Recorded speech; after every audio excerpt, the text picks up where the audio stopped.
अगर आप खुद को मसीही कहते हैं, तो जरा ठहरिए, क्योंकि ये बातें आपके विश्वास की जड़ें हिला सकती हैं। बहुत लोग प्रभु का नाम तो लेते हैं, लेकिन उनके जीवन में ऐसी छुपी हुई गलतियां होती हैं जो उन्हें प्रभु से दूर ले जा रही होती हैं और उन्हें खुद पता भी नहीं होता। आज आप जो सुनने जा रहे हैं, वो केवल शब्द नहीं, एक चेतावनी है, एक पुकार है, जो स्वर्ग से उठी है आपके लिए।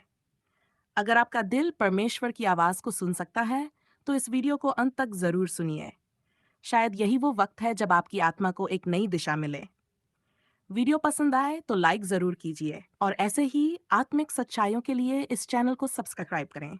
आपका एक क्लिक किसी और की आत्मा तक यीशु का प्रेम पहुंचा सकता है।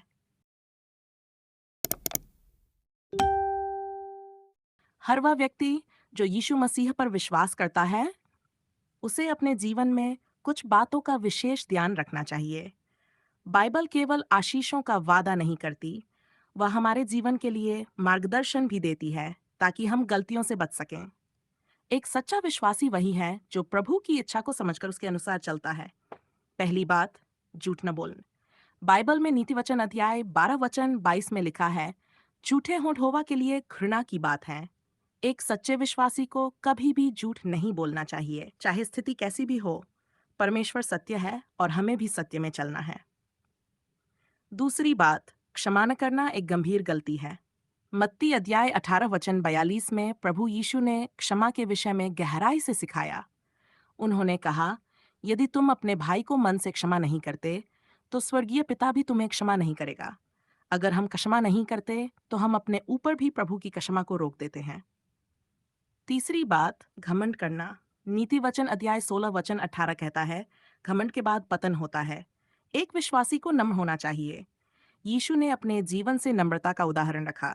यदि हम घमंड करते हैं, तो हम गिरावट की ओर बढ़ते हैं। चौथी बात, दूसरों की आलोचना करना और दोष निकालना। मत्ती अध्याय 7 वचन 1 में लिखा है, दोष मत लगाओ कि तुम पर भी दोष न लगाया जाए। प्रभु चाहता है कि हम प्रेम में चलें, न्याय में नहीं। आलोचना की बजाय हमें प्रार्थना करनी चाहिए। पांचवी बात, प्रार्थना को नजरअंदाज करना। थिस्सलुनीकियों की पहली पत्री अध्याय 5 वचन 17 में लिखा है, निरंतर प्रार्थना करते रहो। विश्वासी को कभी भी प्रार्थना करना बंद नहीं करना चाहिए।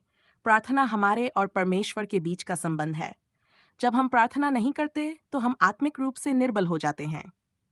छठवीं बात, वचन का अध्ययन न करना। भजन संहिता अध्याय 119 वचन 11 में दाऊद कहता है, मैंने तेरे वचन को अपने मन में रख लिया है कि मैं तेरे विरुद्ध पाप न करूं। जो विश्वासी बाइबल नहीं पढ़ता, वह आत्मिक अंधकार में रहता है। परमेश्वर का वचन हमें जीवन की दिशा दिखाता है। सातवीं बात, संसार से प्रेम करना। यूहन्ना की पहली पत्री अध्याय 2 वचन 15 में लिखा है, जगत से और जो कुछ जगत में है उससे प्रेम न करो। जो संसार से प्रेम करता है, उसमें पिता का प्रेम नहीं होता। एक विश्वासी को अपनी प्राथमिकता परमेश्वर के राज्य और उसकी धार्मिकता पर रखनी चाहिए। आठवीं बात, सेवा से भागना। मत्ती 20 वचन 28 में लिखा है, जैसे मनुष्य का पुत्र भी सेवा कराने नहीं, पर सेवा करने आया। हमारा जीवन भी सेवा के लिए है। यदि हम सेवा से भागते हैं, तो हम मसीह के स्वरूप से दूर हो जाते हैं। नवीं बात, विश्वास खो देना।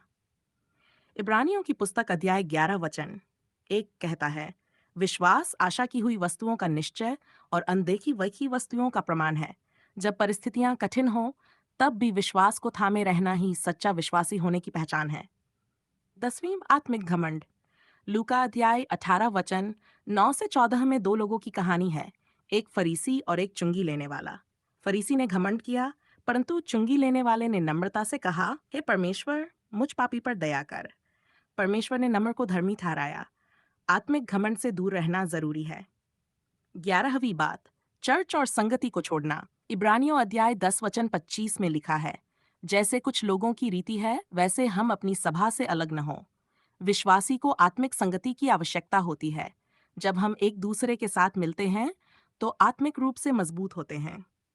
12वीं बात, प्रभु की आज्ञा को न मानना। यूहन्ना अध्याय 14 वचन 15 में यीशु ने कहा, यदि तुम मुझसे प्रेम रखते हो, तो मेरी आज्ञाओं को मानोगे। प्रभु से प्रेम केवल बोलने से नहीं, जीवन से दिखता है। 13वीं बात, तौबा न करना। प्रकाशित वाक्य अध्याय 3 वचन 19 में यीशु कहता है, मैं जिनसे प्रेम करता हूँ उन्हें ताड़ना देता हूँ, इसलिए मन फिरा और मन फिराने में तत्पर हो। अगर हम अपनी गलतियों से तौबा नहीं करते तो हम आत्मिक मृत्यु की ओर जा सकते हैं। धन से चिपक जाना। मत्ती अध्याय 6 वचन 24 में लिखा है, कोई दो स्वामियों की सेवा नहीं कर सकता। धन को प्रभु से ऊपर नहीं रखना चाहिए। एक सच्चा विश्वासी धन का सेवक नहीं, प्रभु का सेवक होता है। 15वीं बात, आत्मा को दुखी करना। इफिसियों अध्याय 4 वचन 30 में लिखा है, परमेश्वर के पवित्र आत्मा को शोकित मत करो। हमारे कार्यों, वचनों और सोच से आत्मा दुखी हो सकता है, इसलिए हमें सावधान रहना चाहिए। निष्कर्ष, एक सच्चा मसीही विश्वासी वह नहीं जो केवल नाम से मसीही हो, बल्कि वह जो अपने जीवन में यीशु की तरह चलने का प्रयास करता हो। ऊपर लिखी गई बातें केवल नियम नहीं, प्रेम से भरे हुए निर्देश हैं, ताकि हम उस जीवन में चल सकें जो प्रभु ने हमारे लिए ठहराया है। यीशु मसीह की कृपा से हम इन गलतियों से बच सकते हैं, यदि हम सचमुच में उसके साथ चलें और उसकी आवाज पर ध्यान दें।